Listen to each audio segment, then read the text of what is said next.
Good evening, it's All Important Reviews. Thanks for tuning in. Please smack that like button and hit the subscribe button so you can help my channel grow. I've got with me today another unboxing, and I will be honest, I don't actually know which watch this is because I've ordered quite a few recently. So I'm going to unbox it right now. It's wrapped pretty well.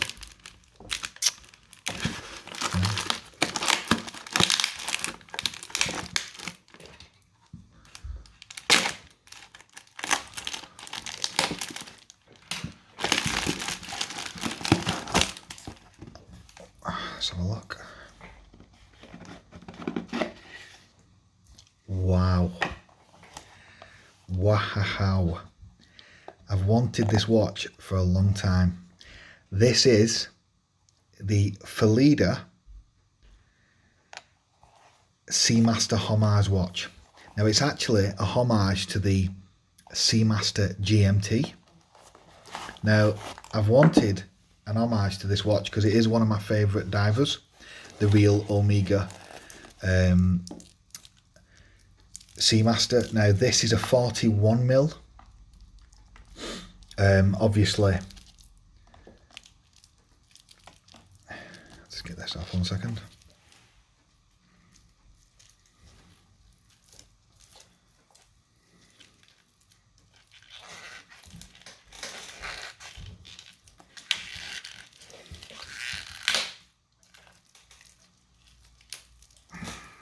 Wow, beautiful. This is the 41mm. Now,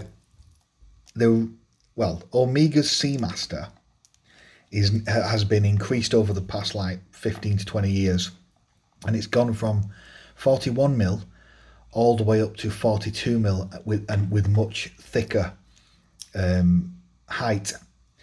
This one, I believe, is about 14mm. Which is fairly true to size of the latest ones, but the latest one is actually 42mm. I don't think that spring bar is in properly. Anyway, I can check that out later.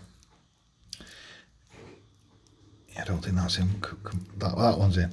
Anyway, I can't believe that feels quite light, and that being 41mm also feels very small actually, because when you're comparing it to, you know, Rolex's Submariner with its maxi case, or with its old maxi case I should say, because in 2020 they did actually slim the lugs a little bit, but it's still a chunky case.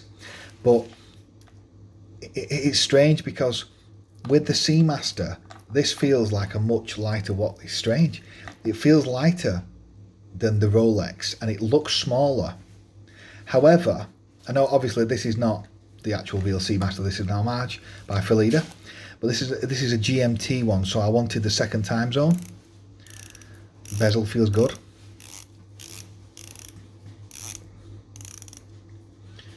Bezel feels very good. I wanted the second time zone. I believe that the watch this is homaged from is actually discontinued, but it is a fantastic watch, and I've always wanted one that looks similar to the Seamaster range. So I'm really glad I picked this up. I'll be wearing this soon. It's got a ceramic bezel.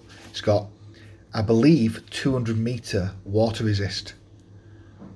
Doesn't actually tell you on the dial. I wonder if it tells you on the back. No, it's very, yeah. There's not much branding on it really. That's the one downside of Phylida. They don't brand the watches that well. They need a logo, and they need some etching on this clasp and on the back, on the case back, to make it look more professional and look more like a, you know, sports watch. But that does look pretty sick. So the full review will be on the channel shortly. Are those? Yeah, I think they are. They are heavy duty swing arms. They should be anyway. So yeah, they are. Yeah. Them swing arms are thick. That's at least 2mm steel, I would think. So yeah, really nice clasp. So I'll be reviewing this shortly. Thanks for checking out this video. Please hit the subscribe button. It's been Dave. Cheers.